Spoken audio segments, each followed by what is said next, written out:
नमस्कार दोस्तों, क्यूको न्यूज़ पर आपका स्वागत है दोस्तों।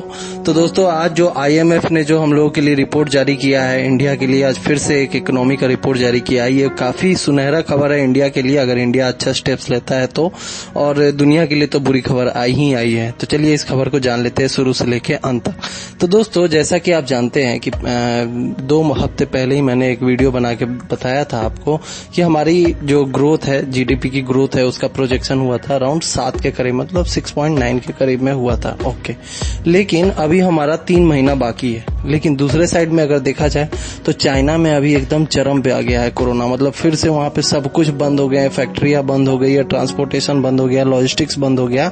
इससे क्या होगा कि इससे पूरे दुनिया में मंदी का असर देखने को मिल सकता है 2023 से 24 के करीब में, मतलब 2023 और 2024 का जो वर्किंग ईयर रहेगा उसमें।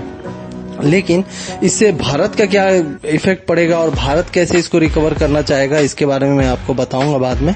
तो पहली बात कर लेते हैं कि चाइना की। तो चाइना देखिए एक मैन्युफैक्चरिंग हब है, ये तो किसी से छुपा नहीं है। और जब मैन्युफैक्चरिंग हब जब बंद होगा तो ऑब्वियस सी बात है कि हर देश में जो है, हर देश की इकोनॉमी पे जो है इसका असर पड़ेगा ही पड़ेगा। और जैसा कि अभी कोरोना चरम पे है, तो अगर चाइना अगर अभी 3-4 महीने में अगर वो रिकवर कर भी लेता है, तब भी वो 1.5 से 2 साल पीछे रह जाएगा। मतलब 1.5 से 2 साल पीछे रहने का कारण ये रहेगा कि कोरोना है, और दूसरी बात कि उनकी भी जो इकोनॉमी है वो माइनस में जाएगी, साथ साथ में अमेरिका की, मतलब मेजर इकोनॉमीज माइनस में जाएगी, ऐसा आईएमएफ का कहना है, मतलब इंटरनेशनल मॉनेटरी फंड का कहना है।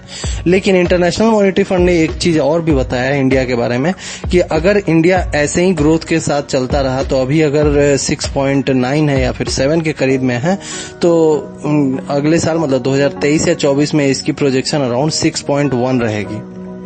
क्योंकि पूरी दुनिया में मंदी आने वाली है, उसके हिसाब से हमारी भी इकोनॉमी या फिर हमारी भी जीडीपी जो है वो थोड़ी सी कम होगी। लेकिन दूसरे साइड में अगर देखा जाए तो आईएमएफ ये भी बोला है कि अगर भारत कुछ सुनहरे स्टेप लेता है, क्योंकि अभी तो चाइना में आग लगा हुआ है, अब या तो आप उस आग से परेशान हो जाइए या फिर इस आग से जो है ना, आप अपने जो आउटकम्स है उसको सुनहरा बनाइए।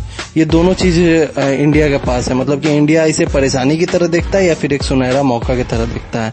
अब सुनहरा मौका की तरफ कैसे देखेगा उसके लिए मैं आपको बता दूं। तो देखिए, अभी इंडिया उतना मैन्युफैक्चरिंग के मामले में या फिर इंफ्रास्ट्रक्चर के मामले में अभी काम कर रहा है, लेकिन अभी बहुत कुछ करने को बाकी है।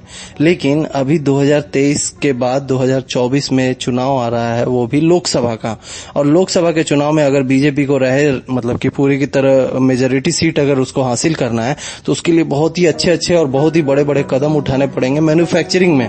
अगर मैन्युफैक्चरिंग में वो अच्छे कदम उठाता है और इस चीज को अगर जो परेशानी है उसको एज ए सुनहरा मौका अगर वो यूटिलाइज करता है, तो ऑब्वियस सी बात है कि हमारी इकोनॉमी आराम से 8 को, तो मतलब कि हमारी जीडीपी आराम से 8 को पार कर जाएगी। अगर 8 को पार करती है ना, तो आईएमएफ का कहना है कि 2025 तक इंडिया जो है 3rd बिगेस्ट इकोनॉमी हो जाएगा, मतलब तीसरा सबसे बड़ा अर्थव्यवस्था बन जाएगा।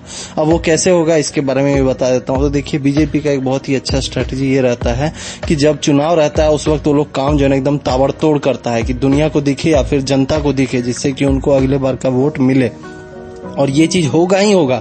और 2023 उनके लिए एक गेम चेंजर साबित हो सकता है अगर वो बहुत ही अच्छे कदम उठाते हैं मैन्युफैक्चरिंग के सेक्टर में, या फिर हमारे इकोनॉमी के सेक्टर में अगर वो बहुत ही अच्छे कदम उठाते हैं, और अगर हमारा जीडीपी प्रोजेक्शन जो है वो 6.1 अगर आईएमएफ ने किया और उसको झुटलाते हुए अगर वो आगे बढ़ के अगर 8 के करीब में अगर जीडीपी ग्रोथ को ले जाते हैं, तो अब ऐसी बात है कि 2024 में उनको फिर पछाड़ने के लिए कोई कांग्रेस, कोई महागठबंधन, कोई भी कुछ नहीं कर पाएगा, और बीजेपी जो है एकदम पूरे बढ़त के साथ वो जीतेगी ही जीतेगी। और दूसरे साइड में अगर देखा जाए तो चाइना से मैन्युफैक्चरिंग का जो हब का जो क्राउन पहना हुआ है वो इंडिया तक शिफ्ट हो ही जाएगा उसके बाद, क्योंकि जब इंडिया जब सारे जगह के लिए मैन्युफैक्चरिंग के जो दरवाजे हैं वो अगर खोल देगी, तो वहां पे जितने भी बड़े बड़े कंपनीज है जो मैन्युफैक्चरिंग कर रही है, ऑब्वियस सी बात है कि वो इंडिया में शिफ्ट होंगे, क्योंकि उनको अच्छे सब्सिडी मिल रहे होंगे, अच्छे चांसेस मिल रहे होंगे, अच्छा बाजार मिल रहा होगा और अच्छा गवर्नमेंट की तरफ से सपोर्ट मिल रहा होगा। तो वही बात है कि दोस्तों की देखने वाली बात रहेगी। लेकिन मेरा जहां तक अनुमान है 2023 में पक्का भारत सरकार कुछ न कुछ अच्छे कदम उठाएगी ही उठाएगी, क्योंकि उनको इकोनॉमी ही नहीं सिर्फ अपना चुनाव भी देखना है। वो दोनों चीज उनके अंदर में फोकस रहेगा कि एक तो चुनाव में भी उनको बढ़त हासिल करना है और दूसरे साइड में जो है हमारी इकोनॉमी को भी बढ़त हासिल करना है। तो उसलिए जो है भारत सरकार या फिर सेंट्रल गवर्नमेंट जो रहेगा वो ऑब्वियस सी बात है कि कुछ न कुछ अच्छे कदम उठाएगा ही उठाएगा।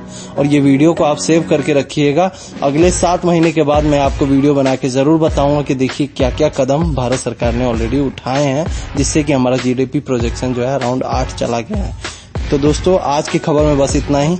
बाकी ये एनालिसिस आपको कैसा लगा कमेंट करके जरूर बताएं, और ऐसे ही अपडेटेड रहें डिफेंस और इकोनॉमी की खबर के लिए। उसके लिए हमारे चैनल को जरूर सब्सक्राइब करें। धन्यवाद।